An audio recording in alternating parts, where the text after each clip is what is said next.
look ahead to an exciting milestone in 2027. Bringing us home after representing the Cubs at the 2026 All-Star Game earlier this week in Philadelphia, center fielder Pete Crow Armstrong. And now we look ahead to the next chapter of MLB All-Star Games at Wrigley Field. Colin Ray on the mound as he gets ready to face the Minnesota Twins at 48 and 49. And the Twins won 10 of 15 to finish the first half. This team can really score. And the leadoff man is on tonight for the Twins, and Ryan Jeffers has had a great start to his season, interrupted by a hamate injury. On the ground, Swanson to Nico for one at the first. Safe. You know, it looks like a routine double play, but it wasn't hit hard enough to really get the second out. And Jeffers replaces Larnach at first. Here's Josh Bell.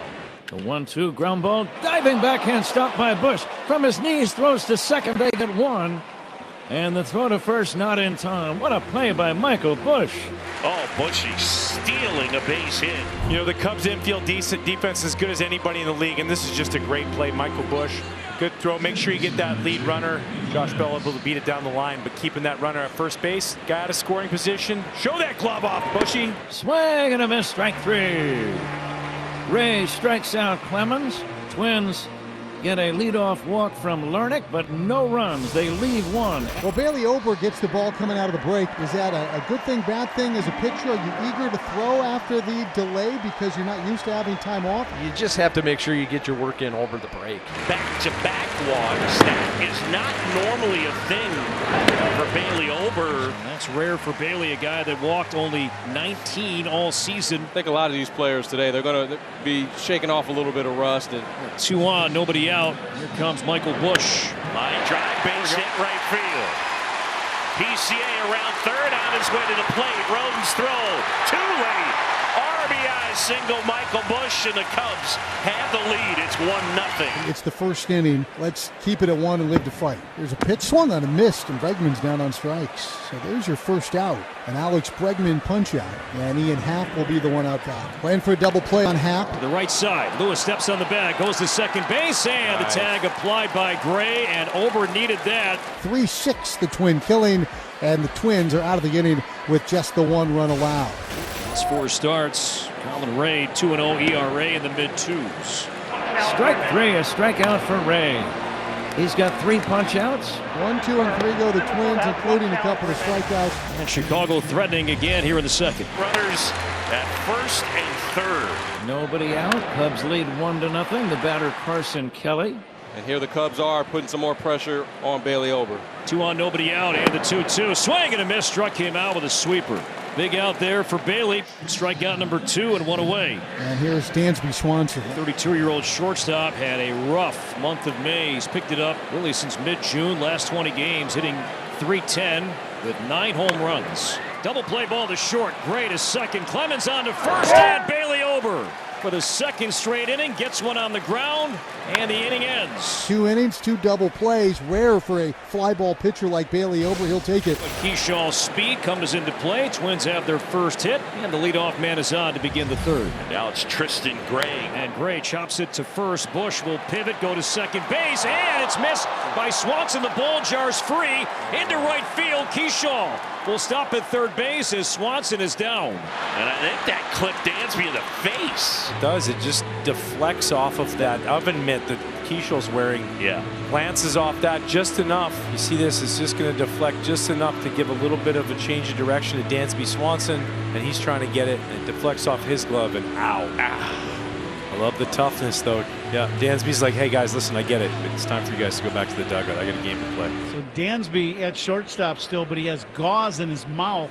Let's see if the Twins can do what they did so well, execute with runners in scoring position, the best in baseball at 286, and Larnach in particular, almost 390. Gray stays, and the 3-2. Line to left field, and a base hit. Keyshaw scores. Gray to second base, and Trevor Larnach ties things up with a third inning RBI single. It's 1-1. They're on at first and second for Jeffers. Colin Ray, he's a guy that Twins, I think, can get to and put up a 3 or 4 or 5 spot. High drive, left field and deep. Back it goes towards the bleachers and gone. Ryan Jeffers buffers. And the Twins lead it 4-1 at Wrigley. We mentioned both their ability to hit with runners in scoring position, leading the league in runs scored. That sweeper ended up center cut. I'm going to go out and say he was sitting for an off-speed breaking ball pitch, and he did not miss it. Bailey over. See this Cub lineup now, second time through. Kind of looks like Bailey's starting to find his rhythm and get settled in. Looks a lot more smooth with his delivery. Looks a little bit more confident. And Bailey over strikes out the side. Bailey over, the bearded nightmare. Alex Bregman leads off. The Cubs fourth. Bregman has never had a hit off Bailey. 0 for 5. Off speed, and he struck him out. So a high fastball in the first, and now a changeup in the zone. And Bailey now has struck out 4 consecutive Chicago batters. And really, innings 1 and innings 2, Chicago was poised to put up a crooked number. Bailey worked out of it twice. Pitching backwards, that's what makes him such a tough pitcher to face. And as a hitter, you can't get too big up there. You got to shorten your swing up because you just don't know what he's going to throw at you. And how about 5 straight punch-outs for Bailey Ober, the second time through the lineup. 2 outs for Nico Horner. And the pitch on the way. Nico hits a bouncer toward the middle, hits the second base bag, but it's still played, and a bad throw. And that throw will hit off the protective screen in front of the dugout. Nico gets the infield single. Chipper sets out away, and the pitch came back in, but it's popped up. Brooks Lee across the foul line. He's got it. And Bailey Ober strands the runner at second base. This inning is over. Swanson took one in the teeth earlier.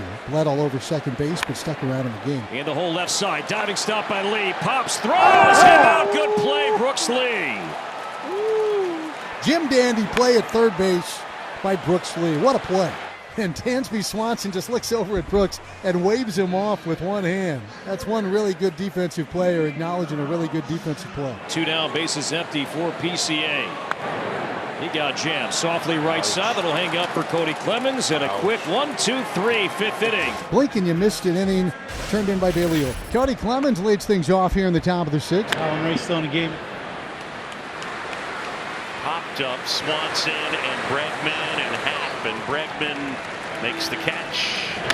Royce Lewis, the batter. Slice to right. Seiya is there. Lee is 0 for 2. He is lined to left. He is also lined to center. On the ground, Horner gathers it in, toss to Bush, and a nice easy inning. And it's a 1-2-3 inning for Colin Ray. Let's see if the Cubs offense can get back into this thing. That's the 80th pitch from Bailey Ober. If you could get him through 6, boy, that's a win for Derek Shelton as he looks to set up his back end of the bullpen. That is drilled left field towards the corner. Fair ball. Seiya into second, and it's a leadoff double. The payoff to Bush. Ground ball up the middle. Tristan Gray makes the play with Suzuki down to third. Derek Shelton out of the dugout. Bregman will not get a third look at Bailey tonight. Nice job by Ober. Pitched around some traffic early. Cubs were poised to put up a crooked number. Did not happen. He departs here in the 6th inning. Former Cub right-hander Tommy Nance has entered the game as the Twins' right-handed reliever. He inherits a runner at third with 1 away. That one gets away all the way to the backstop.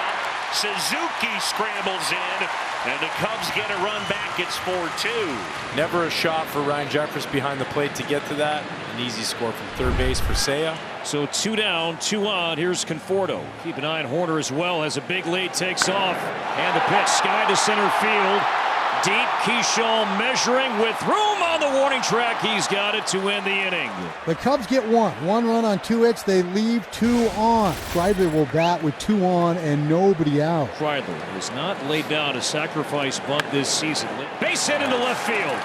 Martin rounding third base. He will try and score. Happ will set fire to the plate. Not in time. Throw to third is going to be late there. Down to second, Kreidler. It's a pinch hit RBI single, and the Twins have a 5-2 lead. And still nobody out here in the 7th.